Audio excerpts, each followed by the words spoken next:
E quando o elefante começa a ficar branquinho, ele está olhando para trás. Aí depois ele volta a olhar para frente, né? Depois o monge passa para frente dele e ele olha para frente. Vamos fazer diferença, pessoal. Da abertura, né? Sim, sabe? Não sei se tem algum que você está sabendo. Já desceu, né? Vamos futebol. Tipo esse. Onde de dojação, tema que sadom pola, yasen joginho druni, tema june jesudra, kodu kadroman dekor. Chedi sudadruci, Jinji lovji Jesus, Guru Pema Siddhiyum. Om Jayu Jino Jansan, Pema Sadom Pola, Yasen Chogi Nyodruni, Pema June Jesudra, Kodu Kadro Mampekor, Chidi Sudadruci, Jinji Lavji Jesus, Guru Pema Siddhiyum. Om Vadeyu Jino Jasan, Pema Kesadom Pola, Yatsen Chogi Nyodrunye, Pema June Jesudra, Kodu Kadro Mantekor, Chedi Sudadruci, Jinji Lavji Jesus, Guru Pema Siddhiyum. Sanje Chodan Suji Chonala, Janju Bardu Dani Chasuji, Dagi Jinso Jipe Sonanji, Dua Prichi Sanje Drupasho, Sanje Chodan Suji Chonala, Janju Bardu Dani Chasuji, Dagi Jinso Jipe Sonanji, Doa Penti Sanje Rupasho, Sanye Chodan Sochi Chonama, Janju Vadu Dani Chasuchi, Dagi Jinso Jipe Sonanji, Doa Penti Sanje Rupasho. Boa noite. Boa noite.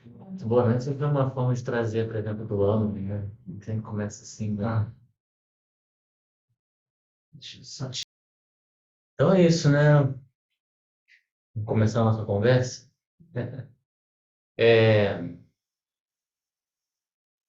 Eu lembro que quando eu comecei a facilitar estudo no SEB, meu tutor era o Luiz Felipe. Você conhece o Luiz Felipe, né?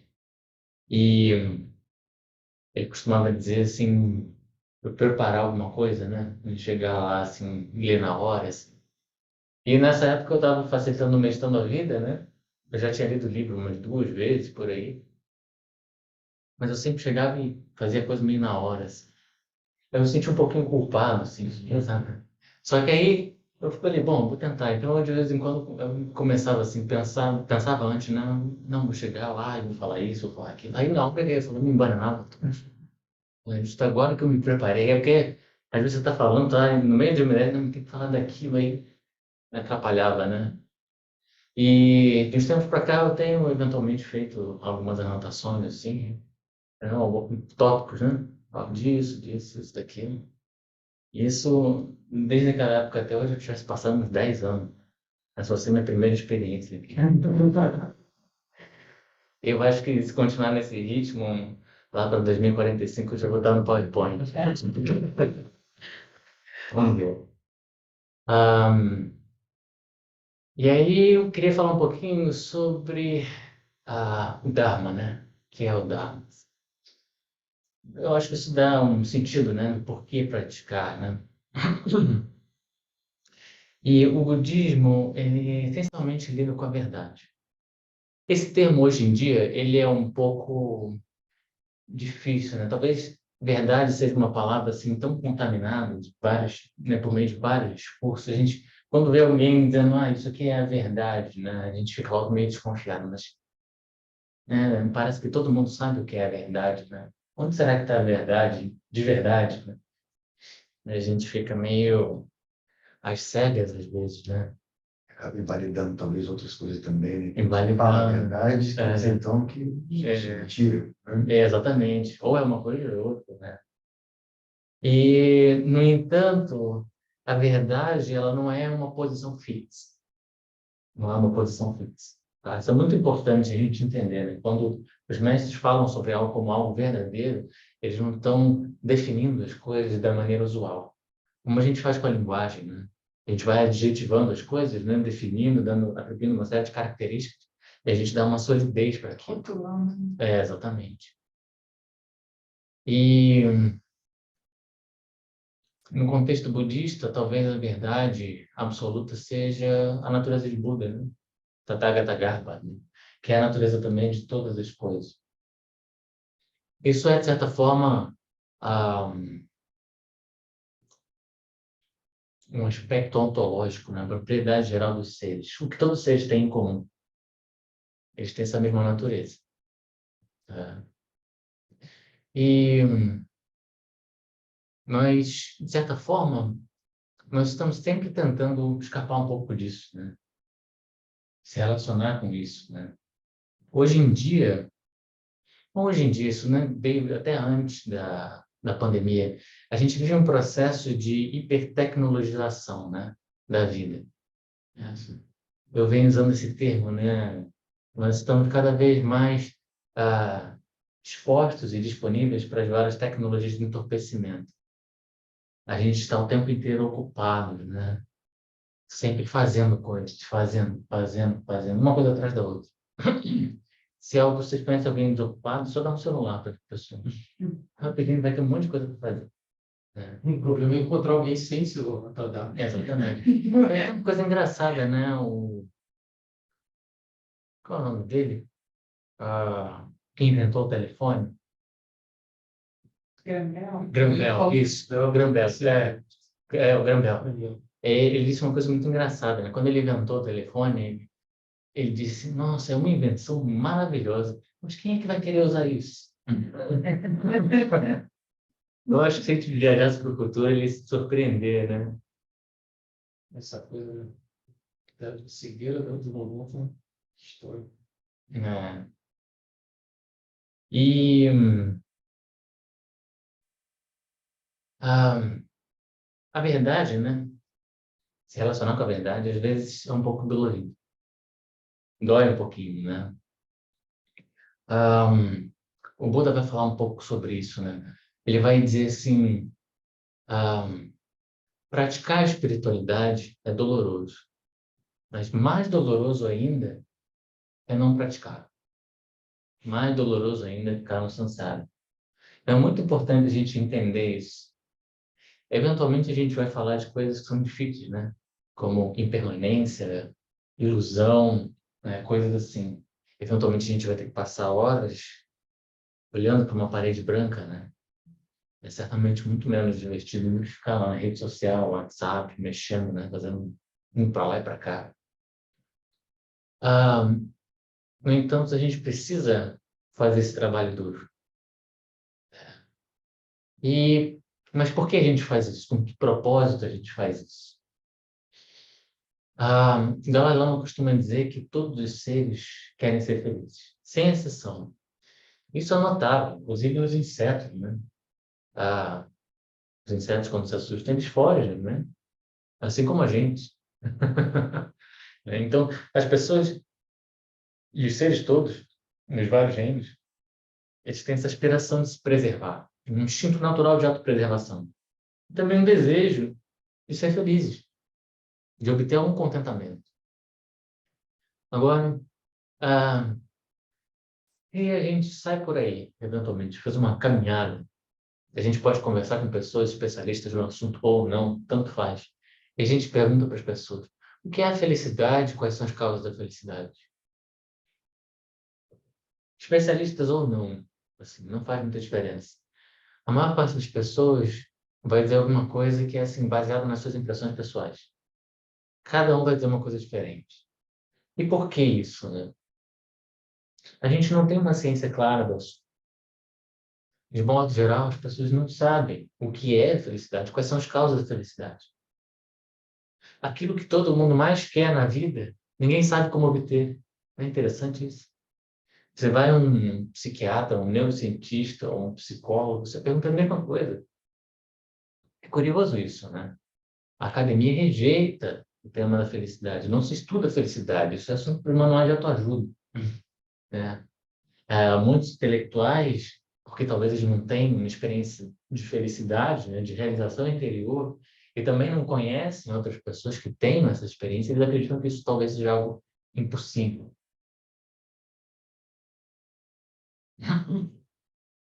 Mas o que a gente está falando afinal? Então, nós estamos assim completamente sem referenciais. No mundo moderno nós estamos assim.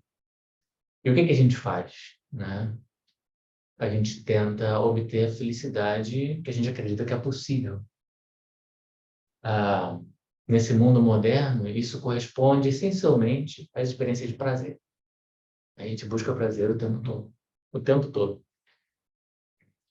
O Lama Alam, né, Alan Wallace, eu acredito que muitos de vocês já são cascudos, né? Todo mundo já conhece, né? Se todos vocês já tiveram essa chance, né, de ver, ele é fantástico, assim.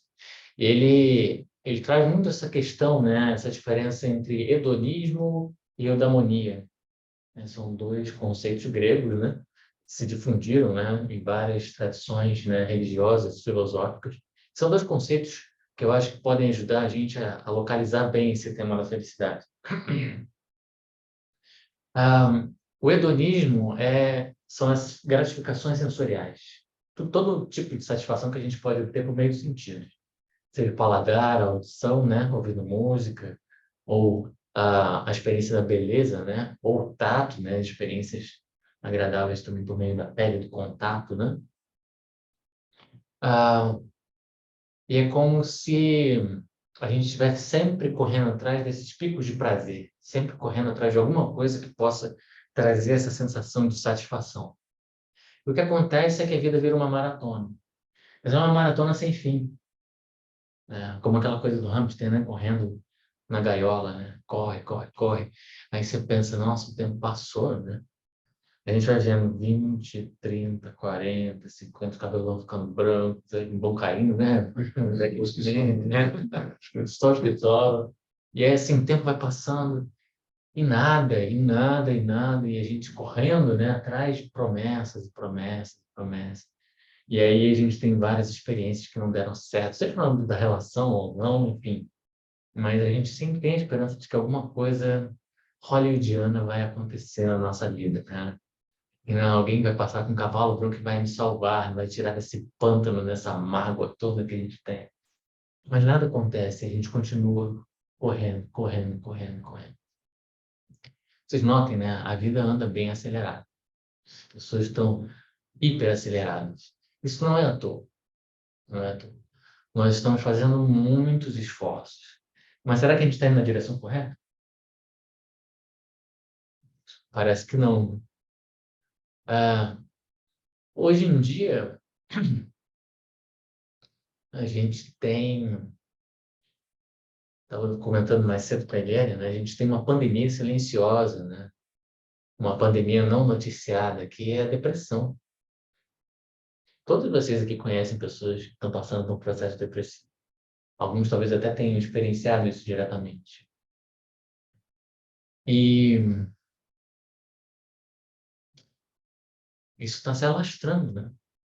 Eu acho que todos vocês já perceberam que isso é uma coisa relativamente recente, né? Talvez de uma década para cá, né? As escolas, Piorou muito. jovens, Os jovens, coletivo. taxa de suicídio, né? Jovens de 12 a 14 anos, a 12 a 14 anos aumentando muito, né? Isso, de maior idade também. Acho que isso que é novo. Taxa de suicídio em relação a pessoas Mais velho. Eu vi uma Mais velho. coisa há pouco tempo, que não era tão comum. Então, obviamente, esse modelo, né? Esses referenciais que nós temos de felicidade não estão dando muito certo, obviamente. Isso é pretíssimo. Aí, né? A guarda ele vai estar indo lá. Ou subir a temperatura, talvez. Tá com qual temperatura? 20. De repente, ela tá 22, 23, né? Era pequenininha, a sala já deu sabe? Lá na nossa sala antiga tinha isso, né? O ar-condicionado ele ia para um canto e o outro ficava quente. Quem estava aqui embaixo estava com calor, quem estava lá estava com frio. Assim, ninguém sabia se desligava ou ligava o ar-condicionado, era sempre um bate-boca, assim. Diminuir a velocidade do vento, né? Um cara expert em tecnologia, né? Ele não abaixa, ele muda a velocidade da caneta. Você já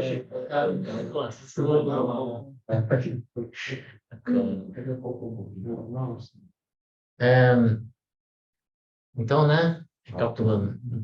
Nós estamos assim nesse esforço, né? Vivendo sob essa perspectiva, essa maldição, né?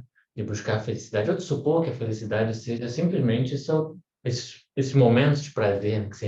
A felicidade se resume a esses momentos de prazer. Mas, por outro lado, tem esse outro conceito de eudaimonia, né?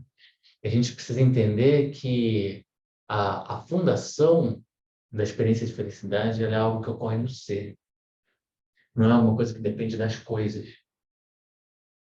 E isso, no mundo moderno, é um grande mistério. E assim, basta abrir o YouTube para você constatar isso.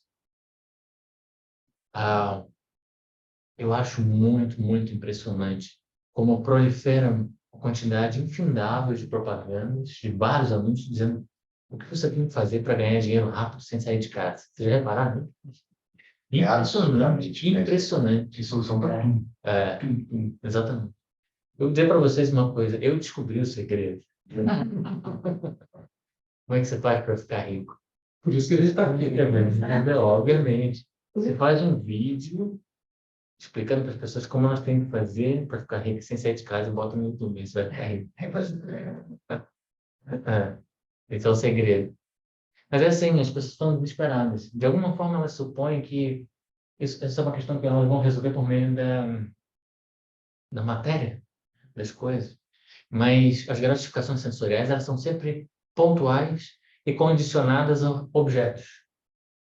Como você tem um objeto, você está bem. Se não tem, você está mal. Só que tem um agravante aí nessa situação. Que é assim, aquilo que te traz satisfação em momentos não necessariamente vai trazer em outro. Então, quando você deposita muita esperança em alguma coisa, é importante você entender, o desejo, ele nunca se satisfaz. O desejo, ele é ele se retroalimenta o tempo todo. Então, o paradoxo da felicidade é que quanto mais você quer, menos você tem. Isso é um grande problema, né? De certa forma. Então a gente precisa começar a se relacionar com desejo. A gente precisa começar a entender. Melhor eu querer menos, melhor eu fazer menos. Talvez eu precise me contentar com menos. Mas como é que a gente faz isso? Tem tanta confusão aí, né? Tantos apegos, tantas carências emocionais, né? A gente precisa olhar para a nossa vida. A gente precisa se relacionar com o que está ali. Todas essas marcas. Porque enquanto nós estivermos totalmente suscetíveis aos impulsos do apego, não existe saída para esse jogo, pessoal. Nós estamos engaiolados. Não tem jeito. Não tem jeito mesmo. Não há nada que vocês possam fazer. No nível grosseiro, né, das ações, não tem nada que a gente possa fazer. Absolutamente nada. Mesmo pessoas riquíssimas, bem-sucedidas, cometem suicídio. Mas taxas de suicídio na Suécia, por exemplo, são altíssimas. No Japão, altíssimas. Em comunidades mais carentes, nem tanto. Então, eu acredito que não existe mais nada mais democrático no mundo do que o sofrimento. Está ali para todo mundo, é rico, é pobre, esquerda, direita, é amarelo, preto, branco, qualquer pessoa, está todo mundo disposto a sofrer. Deixou claro isso. A pandemia deixou claro isso. Ah, sim, exatamente. Não exclui ninguém, tá todo mundo ali. Então, assim, é importante a gente entender, né, de onde nasce a felicidade. No budismo existem essencialmente dois tipos de felicidade. Existe a felicidade comum e a felicidade sublime. A felicidade comum, ela nasce da ética, tá? Pra você ver como nós estamos perdidos, né? Realmente. Você olha, por exemplo, nosso parlamento, né? Assim, são raposas, né? Raposa para todo lado. No meio do galinheiro, né? É mais ou menos isso. Isso é um grande mistério para a maioria das pessoas. Mas, assim, se vocês quiserem dormir tranquilos, assumam uma postura ética. Não tomem como referencial o que as outras pessoas fazem. Está todo mundo perdido, pessoal. Todo mundo perdido. As pessoas estão zuretas. Esse é um momento assim, que a gente precisa ter claro em mente. Conselho de pessoas comuns, pessoas que estão no samsara, não serve de nada. Porque o conselho das pessoas comuns não vão levar vocês a lugar nenhum. Mais bonito que seja. Isso pode ser muito bonito, pode ser poético, lindo. Tem muita coisa que chega assim, né? Meme, né? Cara, bota uma frase assim, às vezes eu leio, eu recebo umas coisas assim, aí eu olho assim, tem umas palavras até ali, isso aqui não quer dizer nada. Mas a coisa é feita, né? Que tem um apelo estético, né? Aí tem uma frase, né? Fulano de tal, quem é fulano de tal? E às vezes colocam uns nomes famosos, né? Então tem umas pessoas aí que nem sabem, estão publicando poesia, né? Fernando Pessoa.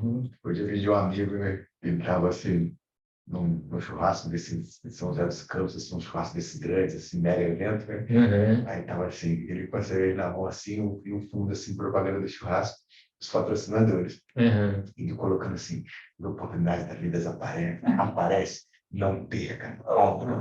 Agarre da melhor forma, seja feliz. Tudo errado, né? Eu já estava errado em cima, já errado embaixo, a conclusão está errada. Pô, cara, negócio. Não, mas eu acho emblemático. Assim, eu acho tão interessante quanto a etnografia budista. Eu acho que a gente deveria pegar uma coisa dessa e olhar e desconstruir assim, sutilmente o que é isso. Uhum. O que é, né? Que energia que está sustentando isso? Eu acho que é legal ver essas coisas. A gente embarca mesmo nisso. Parece que não, mas Acredita naquilo, né? assim, até o nosso lado intelectual, lúcido, não sei o quê, tem argumentos contra, mas quando o nível de energia chega, esse churrasco arrasta, não, sério. Não é assim. Eu percebo que quanto mais tosco, eu estou percebendo que as propagandas estão cada vez mais toscas. Eu falei, está tão pouco inteligente isso. Que não precisa mais ser inteligente, é isso. Sutil. É grosseiro mesmo, em momentos. Porque tem um efeito cumulativo. Você está há tanto tempo falando da mesma coisa, a maioria das pessoas, né, ouvindo, né, anos e anos, não tem dinheiro, seja feliz, seja independente, consiga sua autonomia, não sei o quê. Tem uma hora que você para de desconfiar que tem uma coisa errada nisso. Né? Mas você simplesmente, é isso mesmo, eu preciso fazer isso. E a bolha, ela opera muito pelo contágio. Quando o efeito é massificado, quando os riscos é massificado, nós estamos indefesos. Totalmente indefesos. Aí vocês olhem, né? como nós somos privilegiados, né? Em receber esses ensinamentos que dão uma orientação, assim, né? Quantas pessoas a gente conhece que tem esse privilégio? É raríssimo. As pessoas estão perdidas, assim, no escuro, totalmente. Totalmente. As pessoas querem ser felizes, alimentando causa de sofrimento. Aí você não entende por quê, né? Pessoas, em tese, bem-sucedidas, no armarinho do banheiro, tá lá o remédio para dormir, o antidepressivo, não sei o quê. Ela não conta isso, né? Uma visita que ele fez, se eu não me engano, foi os Estados Unidos, né? Ele ficou numa mansão, né? Foi hospedado, uma mansão de... não sei se era um praticante, mas ele era muito rico, né?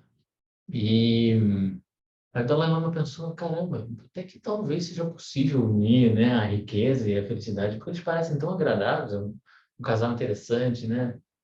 Eles eram ah, muito solícitos, né? Muito amigáveis. A Dalai Lama pensou até que dá para unir essas duas coisas, né?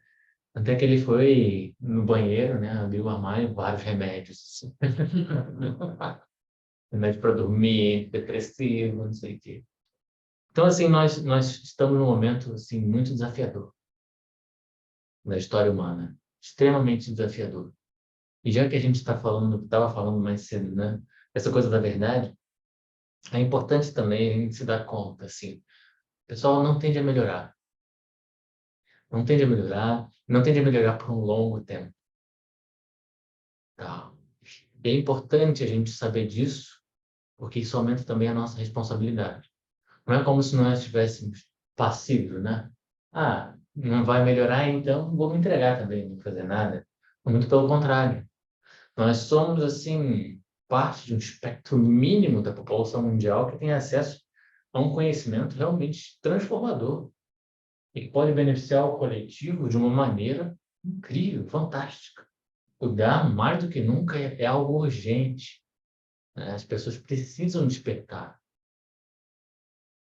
E é o que eu venho dizendo, não é uma coisa assim, a gente precisa, aquela pessoa que vai fazer a prática, aquela pessoa que vai fazer o retiro, não, a gente precisa colocar esse fardo sobre os próprios ombros.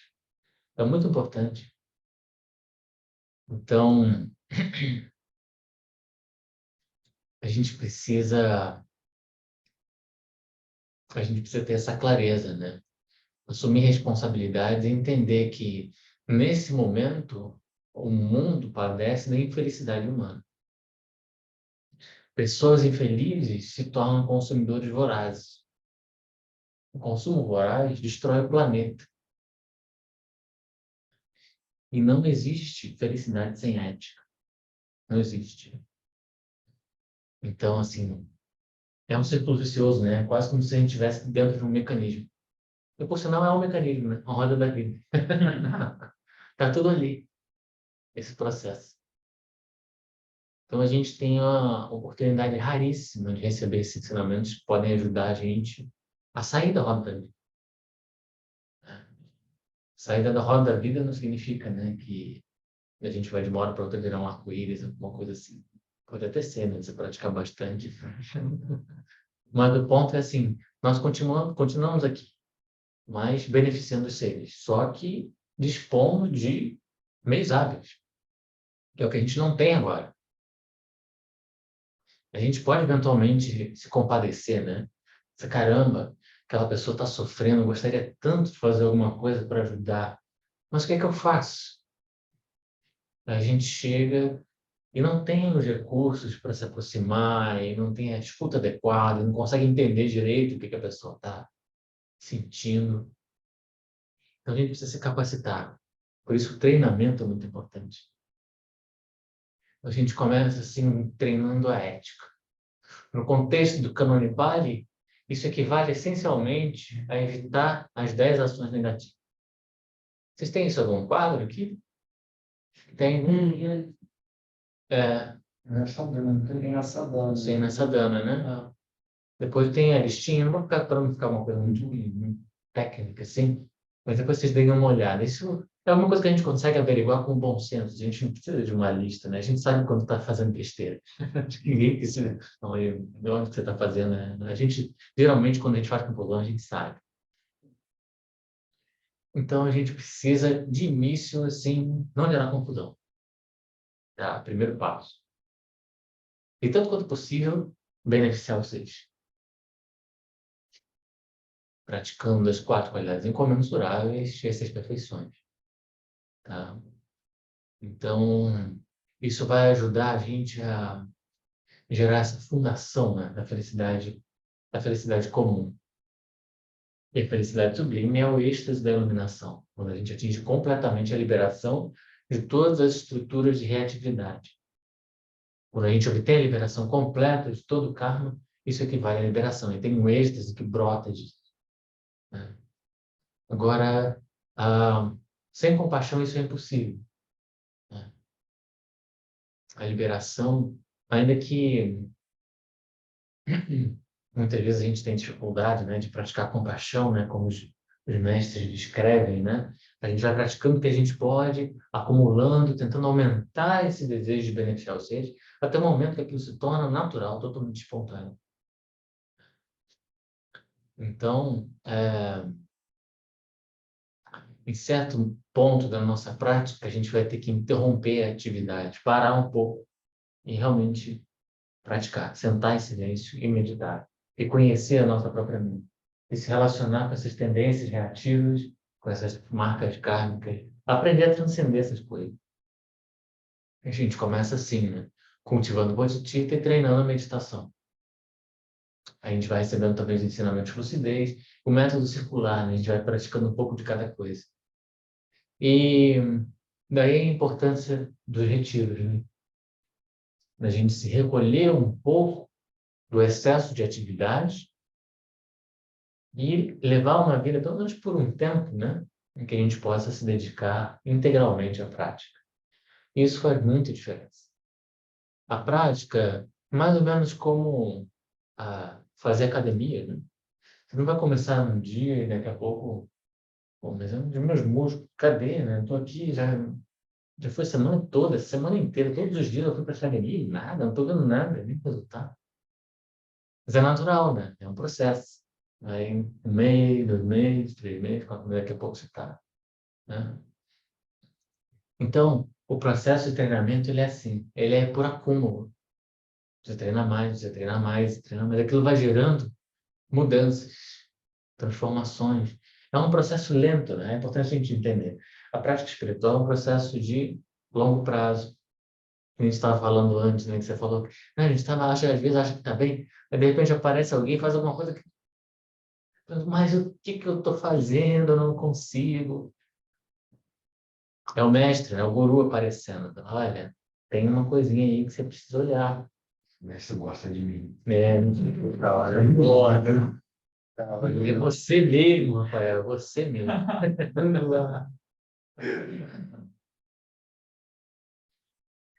Queria gostar um pouquinho menos, né? Eu tá gostando um pouquinho, né? Mas é interessante, né? Mas é assim com todo mundo. São os presentinhos que a gente vai recebendo da vida, né? Então é importante a gente ter essa clareza de que quando a gente começa a fazer prática espiritual, não é como se de repente todo mundo na rua fosse começar a sorrir para a gente, né? As pessoas começam a ficar super agradáveis, né? Nós nos sentimos constantemente alegres e confortáveis. Isso seria, assim, no caso, uma espiritualidade totalmente fake. O objetivo da prática do Dharma não é conduzir o praticante para uma experiência dos deuses. Não é esse o objetivo. O objetivo é conduzir o praticante à liberação. E muitas vezes a gente só vai obter a liberação passando por situações difíceis. Então, o que acontece? Eu vou começar a utilizar as situações difíceis para investigar a natureza da mente. Eu não vou olhar para as situações difíceis como um problema. Como eu estava falando, né? O Johnson vai dizer isso, né? Quando alguém questiona ele sobre se o budismo é uma tradição que tem uma moral, né? Mas como é que pode, como é que poderia ter uma moralidade, né? Se a solução é o problema e o problema é a solução. Mais ou menos assim. Então, às vezes, a nossa vida ela está meio assim, água parada, né? A sensação de que está tudo mais ou menos estável. Aí você pensa, bom, eu estou bem aqui, né? Estou suave, estou praticando, está tudo se arrumando, não sei o quê. Aí, de repente, o Maharaj é um capoeirista. Eu acho que ele tem sonhos brasileiros. Ele dá aquela banda, aquela baiana, assim, não sei quem gosta, de um sem ar, de onde é que veio isso? Porque eu? É uma coisa assim, né? Isso é um presente, é o guru aparecendo na sua frente. No jornal, isso aqui está mal resolvido. Ultimamente você tem ficado preocupado, assim, quando começa a ficar tudo bem na vida, meio estável, já falo que ele cara, vai vir alguma daqui a pouco. Aí ele já começa a ficar triste, que eu sei que vai vir coisa. Você está sempre desconfiado, né? Tá bom. Minha mulher briga comigo quando eu falo isso. Não estou sofrendo com isso, só estou Só pequeno neurônio, não.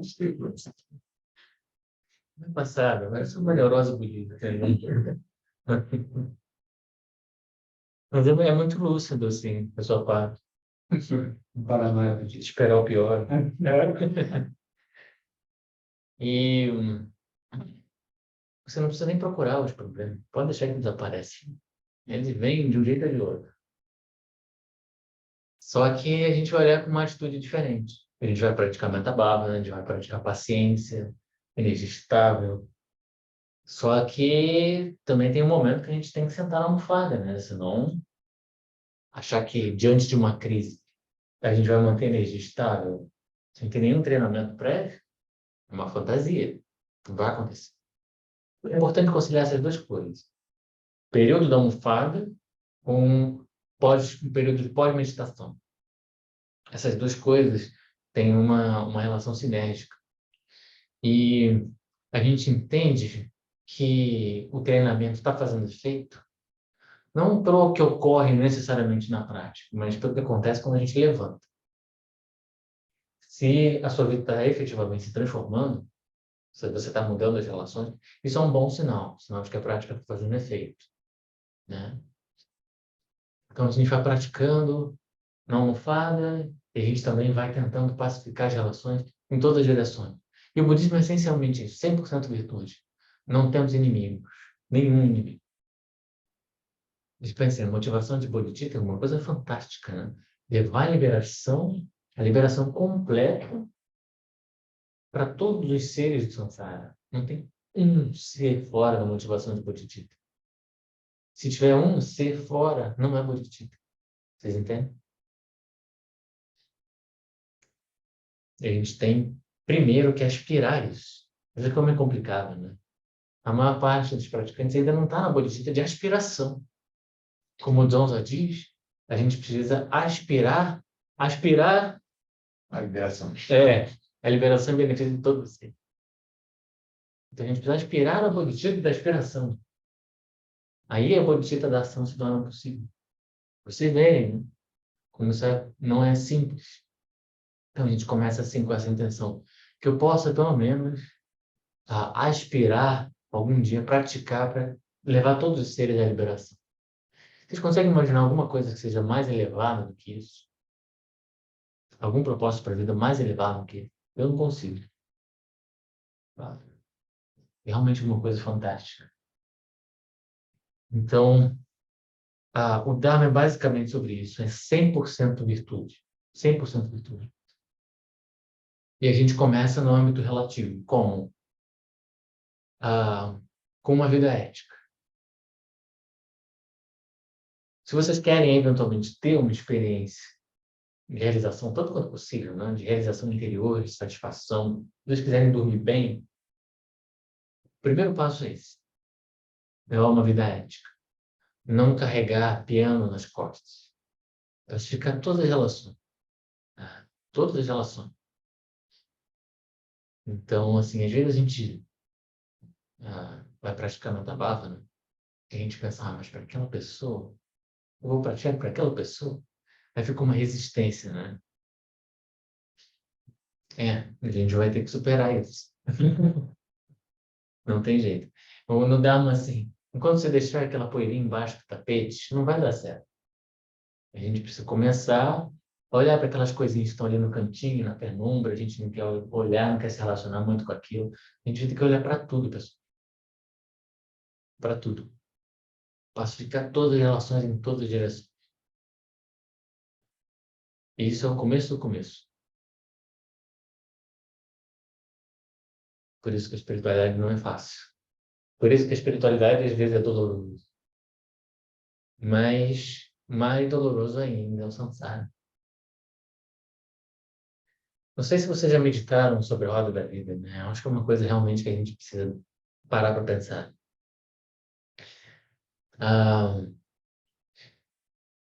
Quando a gente vai para as aldeias, né? E passa um tempo em retiro, uma das coisas interessantes, pelo menos na minha experiência, é poder observar os animais.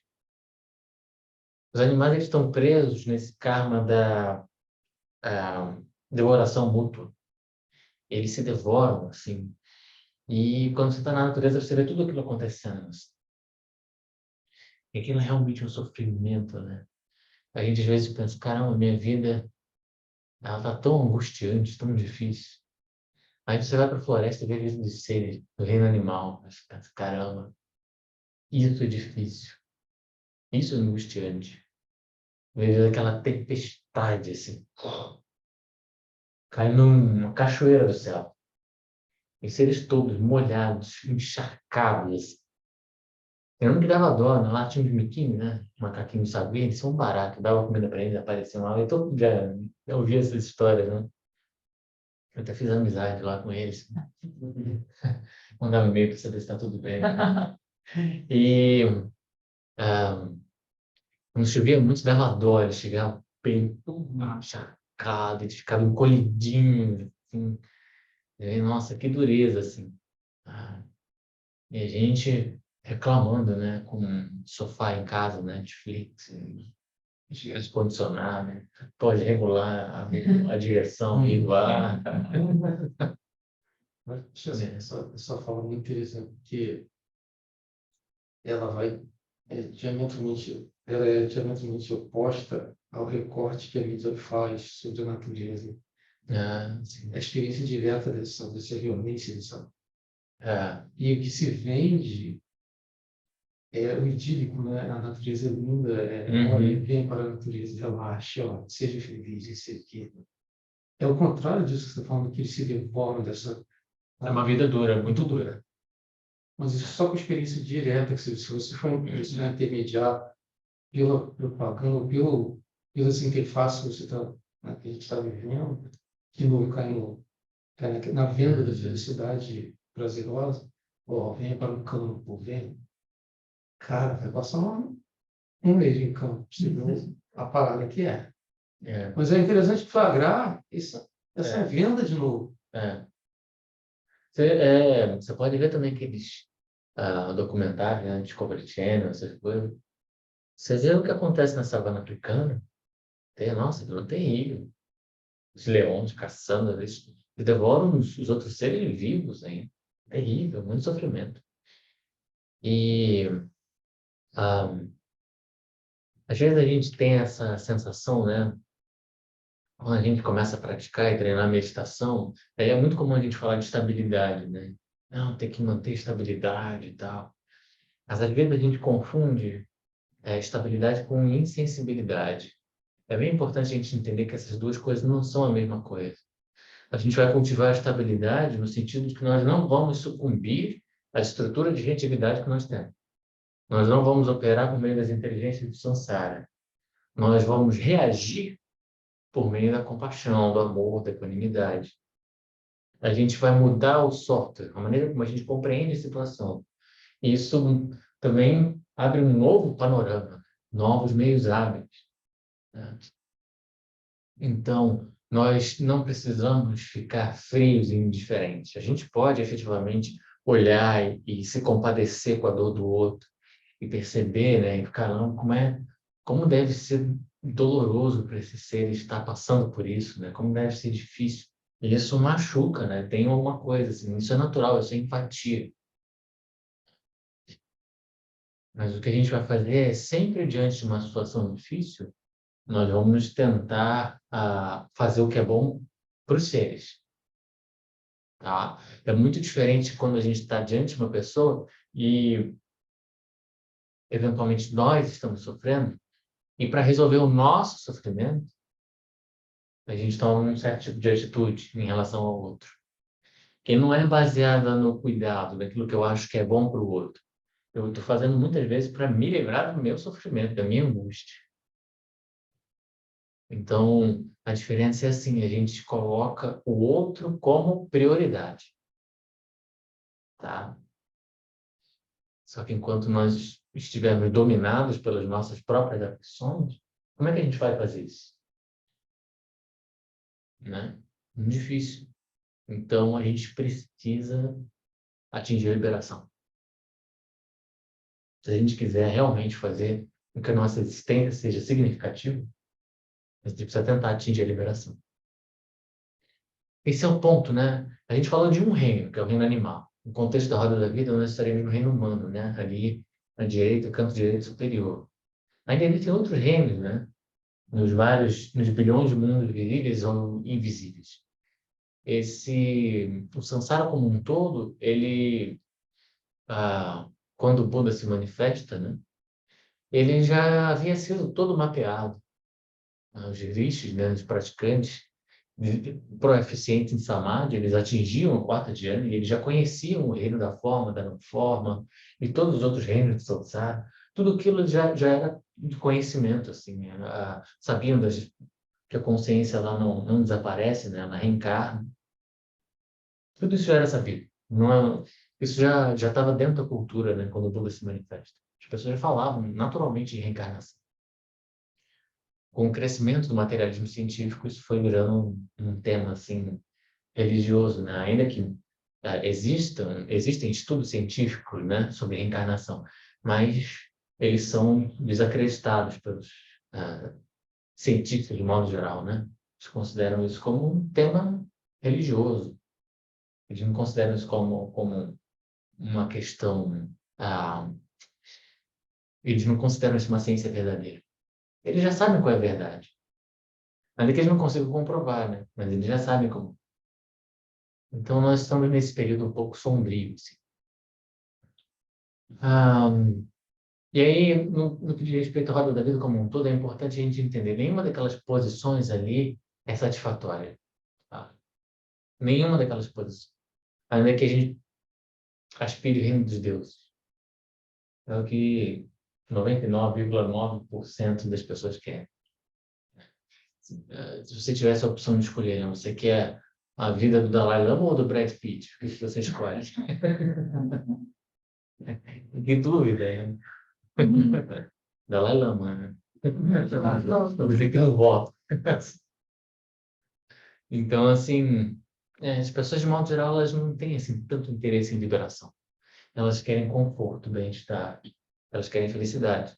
Ainda que elas não entendam muito bem quais são as causas da felicidade, é isso que elas querem. E o ponto que a gente precisa entender é, se nós estamos no samsara, pessoal, se a gente não está indo para fora, a gente está indo para baixo.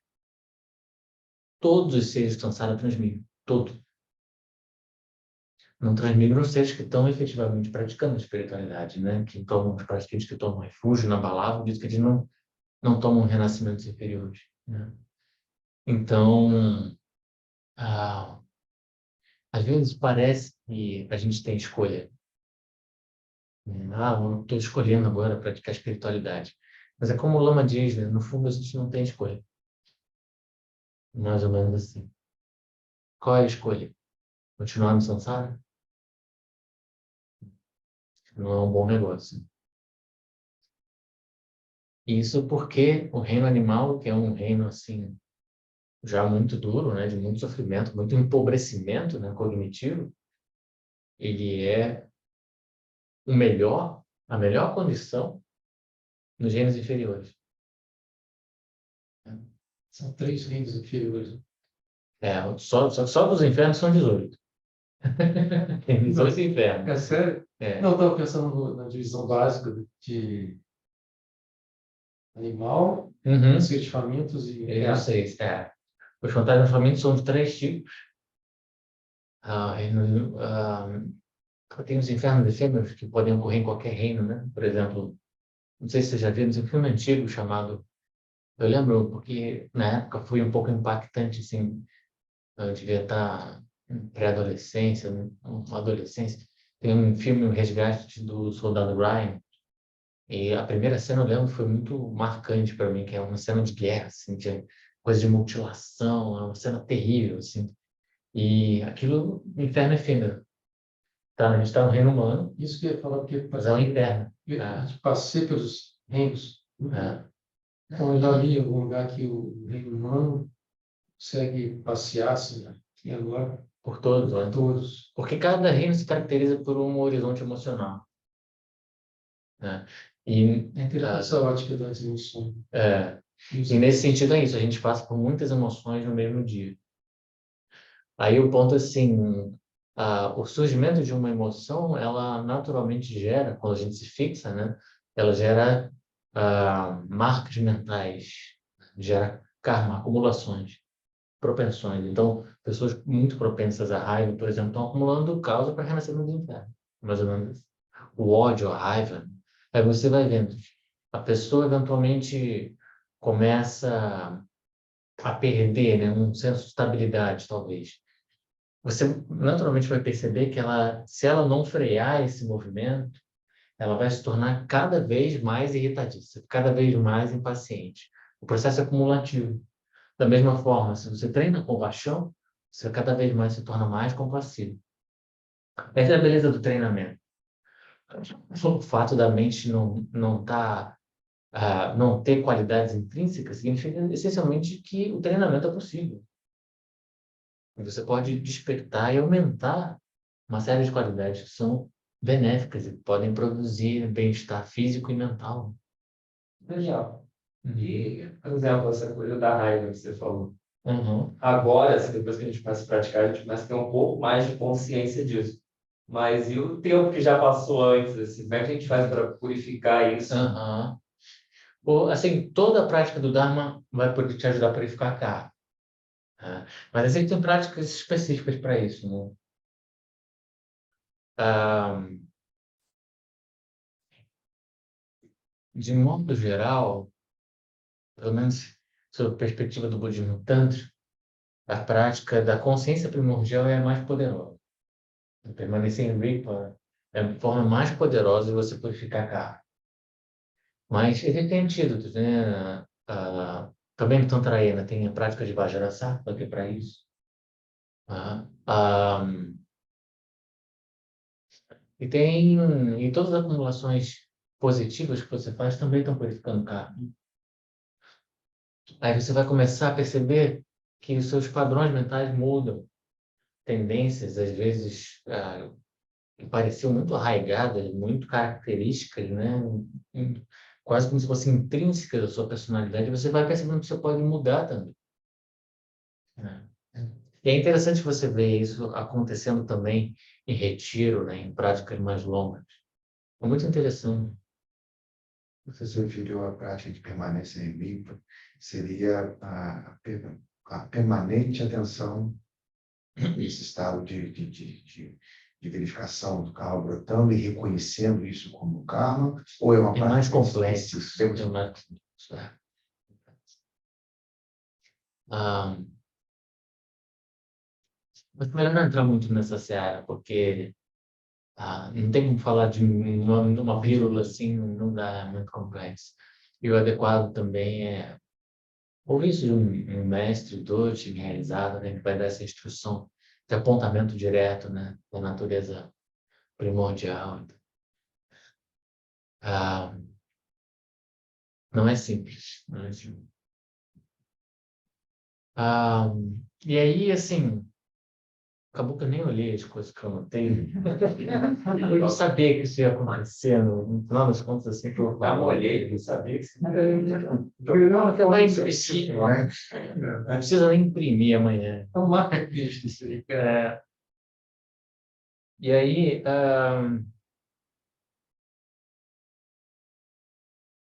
em algum momento eu pensei em deixar aberto também para pergunta, porque, enfim, como eu voltei há pouco tempo, né, de um retiro, eu imagino que deva ter uma curiosidade, né?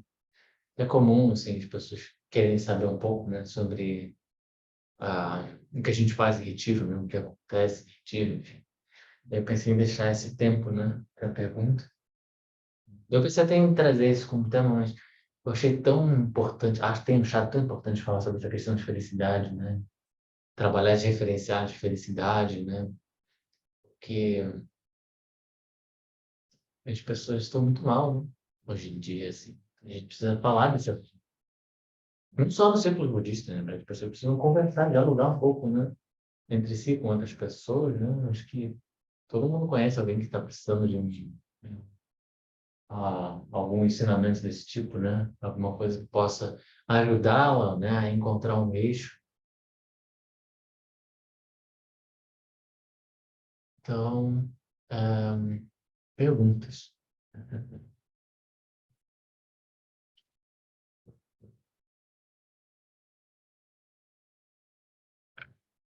É o silêncio? Muito obrigado.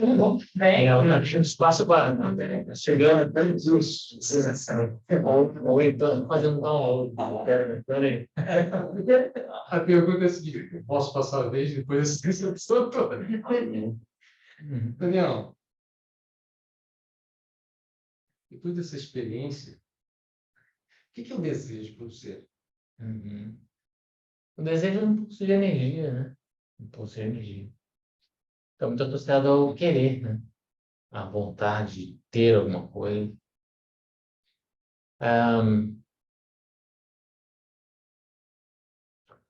O mais desafiador. Mas a sua experiência de desejo esse tão pouco estimulante do mundo que eu falo, retiro, como ficaram esses fluxos de energia? Uhum. Um,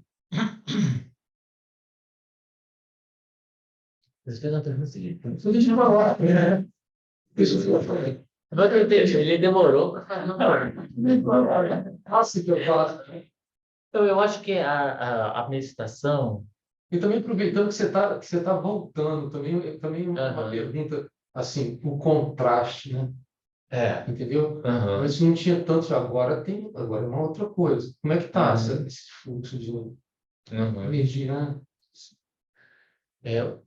Em relação ao ponto do desejo, é assim, o mais desafiador é você detectar que você está lúcido no momento em que o desejo se manifesta. Esse é o desafio. E o passo seguinte é você ter claro em mente o que é não fixar seu desejo. O que significa, essencialmente, deixar que ele se manifeste do jeito que ele é, mas sem fazer nada com ele.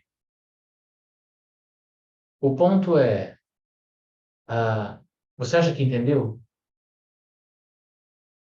Eu fiz uma referência aos meus desejos, assim, né? Como que quando brota, é difícil não correr atrás. Não, eu digo assim, porque a linguagem é muito simples, mas entender isso não é muito simples. Entender isso não é muito simples. Você vai ter que olhar. Por isso a prática é muito importante. Se você não olha e não aprende a mapear suas emoções Isso, por si mesmo, com certeza. isso tudo parece muito fácil de entender, mas não é. Não, por exemplo, a qualidade de quem, vou dizer assim, que é linguagem, né? A qualidade do desejo de queimar, ou a qualidade de uma identidade que cheia de energia de desejo exige, né? O desejo tem uma qualidade de exigência também. Ele não é passivo. Quando você coloca um anteparo a ele, é só fazer qualquer experiência, né? Faça um voto de uma semana de alguma coisa, de abstinência, e aí talvez a gente comece a conhecer essa qualidade a nível de energia de um desejo, de uma exigência do desejo. Ficar ali. Exatamente, você usou uma palavra muito boa. O desejo, ele exige. Então, nós somos exigidos o tempo. Tá vendo como é que a minha pergunta é mais interessante? Nunca vem pouca coisa. Quando ele começou o download, eu pensei... Quando ele começou o download... Tá bom, já falou de novo. Beleza. Tinha uma outra pergunta que você tinha feito, uma outra coisa, né? Esqueci Contraste. agora. O contraste Ah, o tá aí, os contraste. estímulos. Né? O que eu noto é que eu não dava, assim, quando entrei em retiro, e fiquei um pouco em retiro, um pouco em semi-retiro, o mundo não estava tão virtual ainda, né? É a primeira vez que eu estou fazendo um evento híbrido, né? Ainda é uma novidade para mim. E estava comentando, né? Tenho conversado com algumas pessoas de várias sangas, né? Que a sensação que eu tenho, assim, nessa chegada é de uma certa apatia, né? As sangas todas estão passando por um processo, assim, de uma certa apatia. E eu acho que é uma questão de tempo, né? A gente retomando os encontros presenciais, a gente vai percebendo que tem coisa que só acontece quando a gente está aqui junto na sala. Não tem jeito. Tá em casa meditando, olhando para um computador, não é a mesma coisa. Não é a mesma coisa. Então, a energia do grupo ela é muito importante. E isso é uma coisa que se perdeu um pouco na pandemia e eu acho que a gente vai ter que resgatar isso. Então, fica o convite, né? Mas como é que faz para olhar para a câmera, né? Vocês aí, cara, venham amanhã, fazer o fim de semana aqui com a gente. É apertadinho, mas dá, cabe. Vou chegando. Tem ar-condicionado. O Lucas vai mudar a direção para ficar legal para filmar. Então é isso, né? Uma oportunidade realmente de a gente estar junto, praticando junto, né? É aquela coisa, né? Em casa você tem todas as facilidades do mundo. Você tá, vou fazer 15 minutos de meditação, né? Dá uma vontade de olhar para o celular, dá aquela vibradinha. Deve ser importante, né? Ser uma mensagem do grupo da família, né? Boa tarde, bom dia. Aí, assim, a gente fica assim, neurótico, né? Tem que olhar o tempo todo. Esqueci de tirar não sei o que do congelador. Sempre vai ter alguma. Então, praticar em casa não é a mesma coisa, né? Estar na sanga aqui é diferente. Ainda que a gente esteja parado assim, olhando para a parede, né? A pessoa olha para o lado e diz, caramba, essa pessoa é realmente um praticante. Olha como ele está quieto, olhando para a parede. Olha só como... Ninguém imaginou quanta parede está falando. Exatamente. Ele é nobre, né? E eu aqui, né? Essa porcaria aqui, sentado aqui, minha mente agitada. Aí ele olha para o lado, coluna queimando. Aí aquela pessoa tão solene que você está olhando, está pensando a mesma coisa. Ou ele está bem, essa penúria. Isso é o bom da sangue, né? Que aí eles apontam, a gente se engana, todo mundo acha que é uma coisa, todo mundo fala se a minha impressão que é.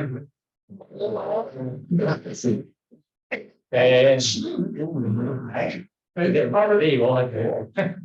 fala assim, não foi um bexiga. Ele não se mexeu. Exatamente. Esse do gênero, né? A gente vai Percepção direta da comparação, aproveitar da competição em que reino a minha prática está nesse momento. Né? A gente está sempre operando a partir de um horizonte emocional, o que significa que nós estamos sempre em um reino de samsara. Ou então vocês estão no estado búdico. Acho que não é o caso ainda. Nossa, cara. Bem. Bem, está busco. Não quero botar ninguém para baixo, não. Só o caminho. Sempre uma infelicidade, Pira. Daniel, tem como, assim, óbvio, a gente deve ser vários momentos que você deve ter passado com dificuldades dentro do retiro. Tem algum ponto assim, mais pegou nesse período todo? Ou se dá para fazer uma síntese assim, olha, no início, quando você entra, até um certo ponto, passei por isso, depois aquilo se acalmou, depois tem um tempo voltando e tal. Eu não diria que foi um retiro muito difícil, não. Eu, particularmente, não tenho muita dificuldade com a solidão. Eu fiquei sozinho o tempo todo. Mas isso não é muito mérito, propriamente. Seria meritório se eu tivesse dificuldade com a solidão. Aí sim, seria realmente desafiador. Para mim, a solidão nunca foi assim, um grande problema. Mas a situação difícil, assim, eu acho que foi mais no âmbito grosseiro. quando eu estava em Alto Paraíso, a gente teve uma infestação de cupim na casa. Né? Então, assim, quando eu cheguei, logo eu notei assim, um buraco assim, perto da porta. E lá é cupim de terra, né? Que é o pior de todos, porque ele cai no tijolo e comendo. Mas na cara dele lá, estudo. Complicado. Cupim de madeira, pelo menos, você pode remover, né? Pode trocar, enfim. E aí, bom, tava ali, eles e eu não sabia muito bem se era um caso grave ou não era, mas eu fui avisar, né? O pessoal estava pensando ainda no que fazer, buscando uma solução natural. E eu lembro que uma hora começou a aparecer uns cupins dentro do chuveiro. Eu falei, caramba, como é que eles estão passando lá da porta para cá, né? Eu não estou vendo eles caminhando. E de repente eu me dei conta que eles tinham furado a parede, talvez entrado pelo convite. Então era uma infestação assim, em vários pontos da casa. E aí eu falei com a Ju, né? Pedi para eles pesquisarem assim, uma solução natural lá no pinzão grande. E só teve que dedetizar, não teve jeito. E aí ele assim, que não mata só os cupins, né? Lá tem muitos insetos, né? Muitos seres. Aí por uma mortandade, assim, de... Aqui foi meio dolorido, assim. Quantos seres estão pagando, assim, morrendo, né? Foi difícil, assim, porque hum, parece que é um aspecto grosseiro externo, mas é sutil, né? É totalmente sutil. E aí foi difícil. Eu já pesquisei para tudo que é jeito, solução para cupim, mas em todo lugar, né, tem que matar. Não tem jeito. Tem que matar. É, não tem jeito. Calma, tudo para ele. Não, não seria uma atitude de WhatsApp, né? Botar o tamanho do na ferrada, né? Olha em casa. Mulher, mata lá então. Vai que eu... Mas isso foi externo, cara. Não, isso é interno. Foi interno? Sim, isso é interno. Mas o estímulo foi externo no Holocausto. Não tem nada, nenhum estímulo interno. Né? Não é nenhum estímulo externo. Por exemplo, se você comparar solidão com cupim, solidão é mais interna. Nossa, foi uma provocação. Uhum. Você tá mal. Porque o ponto, o teu ponto, então tá querendo nossa, uma pegadinha. Desculpa. Não, mas o ponto é assim, o cupim não é um problema em si. O cupim não é um problema em si. Eu poderia olhar para esse problema de muitas formas. Eu poderia olhar com indiferença, por exemplo. Nossa, e daí que me deixa tesouro? Mas ver os seres morrendo foi difícil. Então, esse é um aspecto interno. É um modo como eu experienciei aquele momento. E ao longo do retiro é isso, né? Porque você está numa zona rural, você tem a oportunidade de desenvolver um certo olhar apreciativo para a vida. Então, para mim, eram momentos muito felizes, esses momentos de interação com os seres, observar os seres, os pássaros, os insetos. Para quem tem dúvida que esses seres têm consciência, é só passar um tempo na natureza que vocês vão ver. Não tem um inseto que seja igual ao outro. Eles não fazem coisas de modo mecânico. Claro que existem certos padrões. Exatamente como nós. Né? Não tão diferentes assim. Nós somos certamente muito mais complexos, né? Mas eles têm padrões singulares também. E é muito interessante observar isso. Tem uma constatação empírica disso. Observar que eles têm uma consciência. Eles têm modos de reagir que são diferentes uns dos outros. Ainda que eles sejam a mesma espécie, né? Eu lembro, né, que eu fiz assim, mais ou menos no final da tarde, à noite, os cupins eles saem, eles todos se alimentam de celulose, mesmo os cupins de terra, né? E à noite, eu lembro que tinha, lá em Alto parece que tem muito cupim. Às vezes eu saía para caminhar e eles formavam, assim, um cinturão em volta do buraco da entrada do cupinzeiro, né? E aí as operárias iam lá buscando e tinha esse cinturão de proteção dos soldados, né? Que são os maiores, tem, né? As quelíceras, eles ficam mesmo. Você vai, né? Se você colocar o dedo perto, alguma coisa. E eu lembro que em algumas vezes, eu passei o dedo assim perto, e aí vem um soldado, parecia um pitbull, assim. E ele agitava a cabeça, assim, Olha que interessante. E às vezes eu passava outro e eles recuavam com medo. Era muito interessante. A reação de cada um era diferente. Uns eram super agressivos, os outros eram nenhum nem outro, assim. E alguns ficavam com medo e recuavam. Era muito interessante, né? E Cupim não é um cenário muito complexo. Eles têm uma complexidade, eles se comunicam, eles combinam coisas, né? Ah, mas não é assim um alto nível de complexidade. E a gente vê como tem uma consciência ali. Está reagindo, né, de acordo com os estímulos no meio, mas dentro de uma singularidade. É muito interessante poder observar isso. Muito interessante. Mesmo em seres tão aparentemente, né, empobrecidos, né, em termos de cognição. Deixa eu fazer uma pergunta para você, André. Uhum. Eu imagino o seguinte, eu imagino, né, quando eu vejo uma pessoa numa situação assim muito confortável, eu sempre imagino dessa forma. Por exemplo, vou dar um exemplo de Jesus. Ele pegou os discípulos, os dois, né, levou lá para o monte, onde eles tiveram uma experiência com ele, e a experiência foi tão maravilhosa que eles não queriam voltar. Né? Eles queriam ficar lá naquela situação confortável, ela estava muito bom, né? Apego, né? Né? Que estava muito bom. Eu imagino assim também, quando você fica assim, nesse retiro, Uhum. aí acabou, tem a volta, fica assim aquela coisa, acho que eu vou ficar por aqui que também melhor. Ainda mais para uma situação que agora a gente viu na Demi, Eu estava desviando das balas, né? Cheguei assim, né? aí eu pergunto, como é que fica a volta, né? Uhum. É, isso depende muito de cada pessoa. Tem gente que sente, né, tem esse efeito pós-retiro. Por isso que é recomendável assim, uma espécie de processo de despressurização. Ah, Você passar um tempo assim, antes de se envolver com a atividade, você ficar mais recolhido, entrar em contato com a família, ficar ali, né, num círculo um pouco mais minimalista, né? Aí aos poucos você vai abrindo. Eu nunca senti isso em retiro, assim. Dessa vez eu senti um pouquinho, talvez porque muita agitação, muito movimento e muita raiva. Essa coisa do discurso político, né, tá? As pessoas estão muito inflamadas. Então, dessa vez foi um pouco diferente, porque ainda que eu tenha vivido, né, as eleições de 2018, que foi também um processo muito intenso, né, emocionalmente, para muitas pessoas, tem o que a gente estava conversando antes, do efeito cumulativo. De 2018 para cá, nada melhorou, assim, né? As pessoas continuam alimentando o ódio. Foi só É mais ou menos assim. coincidência. exatamente. Você tinha uma chama e aí o que a gente está fazendo? A gente está jogando gasolina, bota madeira, gasolina, a chama está crescendo, né?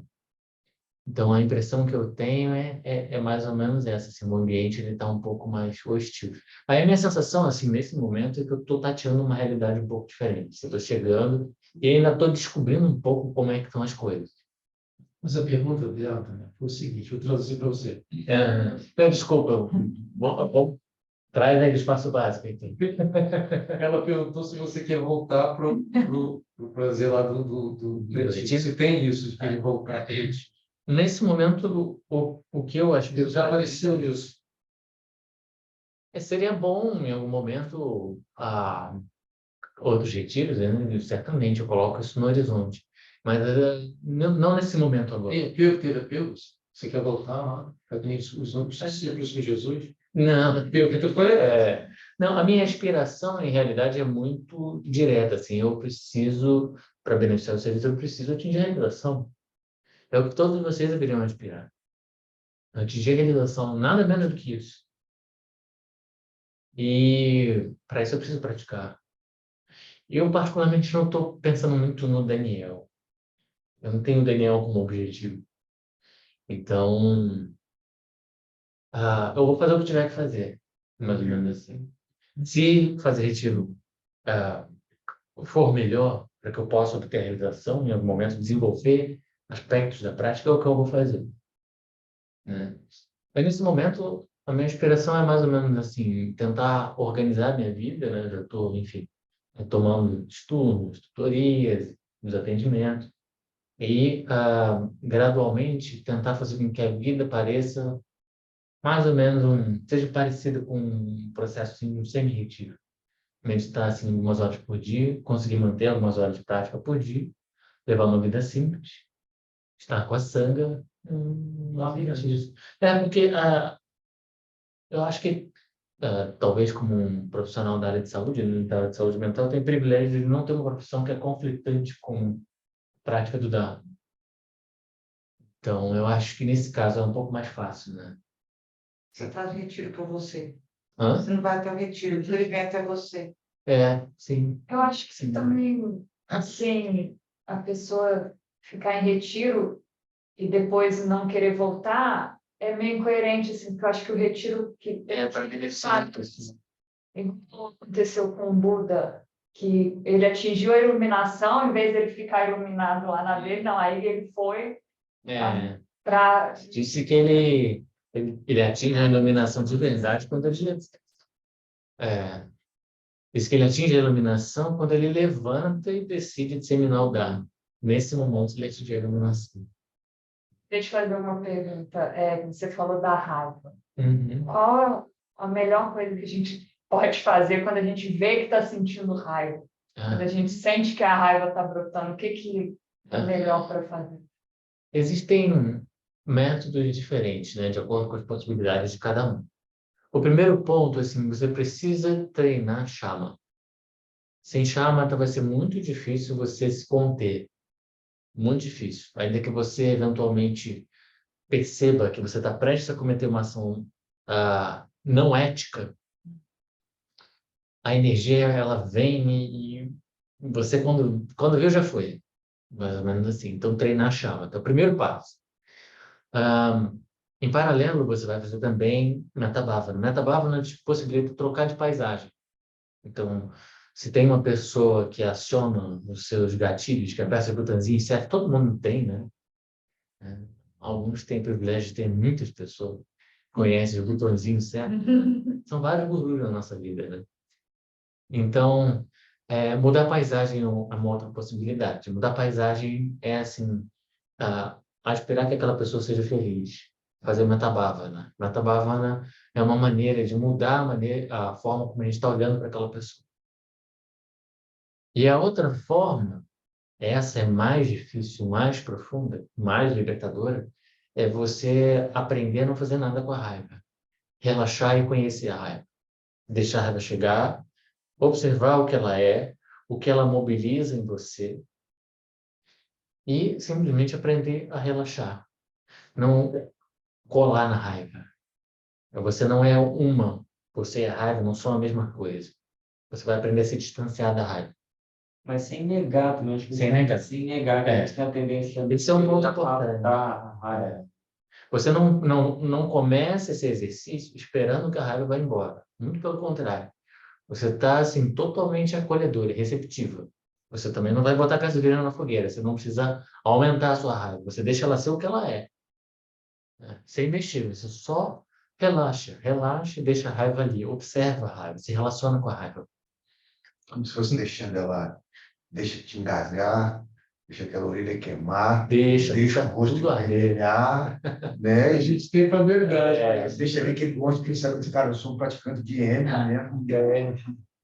Deixa ver o que vier. Sabe? Mas isso aí Esse mesmo. Porque aquilo vem, cara, aquilo trava, né? E se travar, a gente quer. Cara, não, eu não posso sentir isso, né? Posso que é isso, eu sentindo. Porra, eu não tô vendo mais ainda, né? Acho que você sempre deseja também. Qualquer emoção, sabe? Qualquer emoção. A mesma coisa com desejo, com carência. Você está muito carente, você não está lá o Tinder. Não, calma. Relaxa. Mas eu acho que a Quebra raiva carinho. tende a querer o mal do outro quando você faz isso. A raiva é a emoção mais destrutiva que existe. Agora você quer o bem do outro, né? Quando o Yesh Tsogyal pergunta a Guru Rinpoche qual é o pior inimigo, ele vai dizer que são as emoções afetivas. E a raiva é a pior delas. A raiva é a pior delas. Basta ver o que pessoas fazem assim por instantes de ódio. Elas conseguem arruinar a vida inteira. A vida inteira. Elas perdem completamente o discernimento. Sim. Se tornam totalmente inconsequentes. É uma ação e o resto da vida na cadeia. Você falou, pior Triste, né? É muito triste, muito triste. É um instante, você vê que não é uma pessoa ruim. Mas foi aquele momento que ela não foi capaz de ter algum nível de autocontrole Mas a consequência kármica é inevitável. Achei interessante o que você falou, ao trazer que a emoção é a base, a gente está sempre deitado numa base de emoção, não perceber isso, né? Ficar sensível, qual base, que motivação que está tendo agora, que tá, sempre tem, né? Sempre tem. A gente que fica meio insensível, mas sempre tem um chão de emoção rolando. Mais ou menos isso. O Shamatha vai ajudar a gente também a detectar níveis muito sutis de emoção. Perceber emoções que geralmente a gente não se dá conta. Né? Às vezes a gente acha que está simplesmente em um estado assim, de neutralidade. Né? Mas tem uma emoção ali. Se você observar a sua mente, você vai ver que tem os pensamentos involuntários, né? Eles estão produzindo. Os conteúdos não são totalmente aleatórios. Eles têm uma relação com a emoção que está ali. Isso tem a ver com a observação da motivação também. A motivação? Sim, com certeza. Com certeza. A compaixão é uma emoção também. É uma emoção que tem um componente cognitivo, mas ela é uma emoção. Ela não é meramente uma inteligência.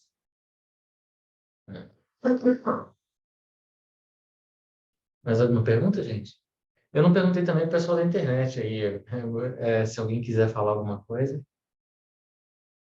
Sobre o apego, tem diferença entre dependência e apego? Porque hoje em dia a gente vê muito, principalmente no psicólogo, coach, coisa na internet. Sempre incentivando a gente a ser independente, não depender assim, das pessoas, principalmente afetivamente, e colocar nossas necessidades em primeiro lugar. O budismo bem fala que a gente tem que colocar necessidades nos outros seres. A gente está falando sobre a nossa dificuldade de encontrar referenciais sobre felicidade, né? Teria diferença entre a dependência A mesma coisa. A mesma coisa. A mesma coisa. Quando você se apropria, a apropriação é o apego. Mas você se apropria daquilo porque já tem um nível de dependência. Entendi. Você não quer se separar daquilo. Então, né? O apego é ruim de tudo. O apego nunca é bom. Mas o apego não é indiferença, tá? Você pode ser extremamente carinhoso, compassivo, apreciar a presença do outro. Você não se torna uma pessoa fria. Você simplesmente não vai estar carente na ausência daquela pessoa. Como que eu coloco as necessidades do outro, benefício dos outros, e não colocar as nossas necessidades em primeiro lugar? Você precisa se conhecer profundamente primeiro. Praticar meditação para relações. Você precisa fazer exercício. É acumular mesmo. No âmbito da bodhicitta relativa, a bodhicitta relativa, ela é, assim, o sinal de realização da bodhicitta relativa é quando você se preocupa exclusivamente com o bem-estar do outro. Tá? Como é que você faz isso? Um contexto das práticas de Sega e Metabhava, né? É bastante Metabhava. Por isso, assim, é importante a gente entender, né, que Metabhavana não é um band-aid, né, assim, aquela relação também mais ou menos, então eu vou curar aquela relação. É mais do que isso, muito mais do que isso. A gente está desenvolvendo essa aspiração de efetivamente levar benefício ao ser. E não só um benefício relativo, é a liberação de todo sofrimento. Então, realmente alguma coisa profunda. Então, você vai fazer essa prática, acumular, você vai saturar o seu ser com essa intenção amorosa e compassiva. Ele é um processo de saturação. É mais ou menos isso. Precisa estar me retirando, que eu tenho que Claro, não, sim, já. A gente fala dessa aqui, né? Tudo budista, né? Tipo, fala, cara. não queria ficar se pegando, não.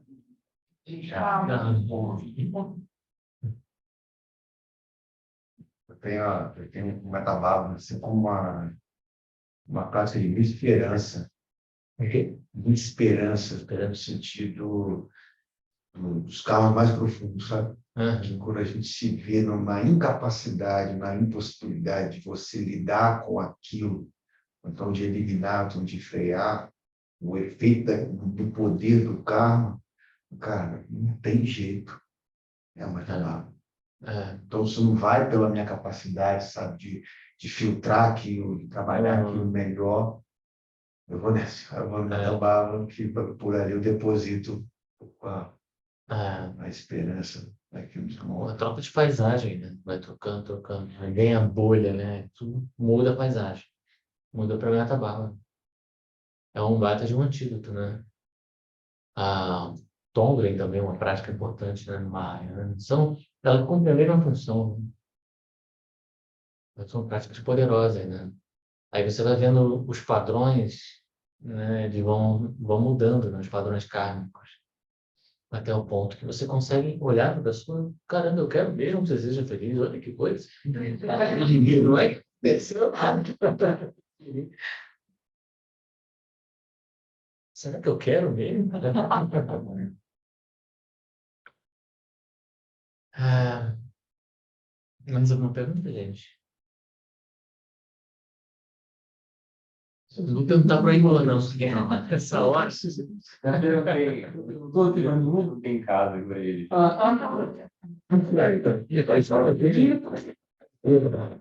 Sei, não compartilhou com a gente. Explosivo. Deixa pra mãe. Ah, ela tem uma pergunta. Tem não? Poxa. Acho que a gente faz a identificação, então, né? Sumério, desencontros e pão, toque a todos. Que o mestre universal da paz e da compaixão, processar da Laivão, juntamente com todos os mestres de todas as tradições que veiculam essa mensagem, tenham longa vida. Que todos estejam a salvo de gerar pensamentos negativos, um obstáculo mais destrutivo. Que esses pensamentos nunca surjam em nossa mente e que todos os seres também estejam livres de pensamentos negativos. Quem lote sumri cheza estatu chapate dojo chosuna wada vidral do sungere show. Uma ótima noite a todos. Todos estão presencialmente, né? Todo mundo que está na telinha. Gratidão, né? Então, a gente se vê amanhã. Assim, né? Feiliane. Aqui, ó, 9. Então, amanhã às 9, né? A gente está aqui para o nosso curso. Vocês que sabem, o Marcelo vejo que a gente jogou acho que meia hora. Pode ser 9h30, 9h30. Para todo mundo poder dançar um pouco mais, tomar café sem pressa. Eu vi aqui um roteiro, mas não sei nem se eu vou, né? O medinho que você passou aí, todinho lá em Nova Paraíba. Então, eu fiquei lá 1 ano, quase 5 meses, e depois fui para o mar. Lá em Alto Paraíso, quando a pandemia começou a dar uma baixada, teve uma procura assim para retiro, né? A pessoa já estava agendando até, então eu quero continuar, então eu já falei com o João, né? Eu já estava conhecido, se eu quisesse algum momento fazer retiro solitário lá. Falei, João, como é que tá aí? Pode vir. Agora eu fui. Esse é onde, esse outro? Da Mata é lá em Timbaúba, em Pernambuco. Ah, Perto de Recife. vai ficar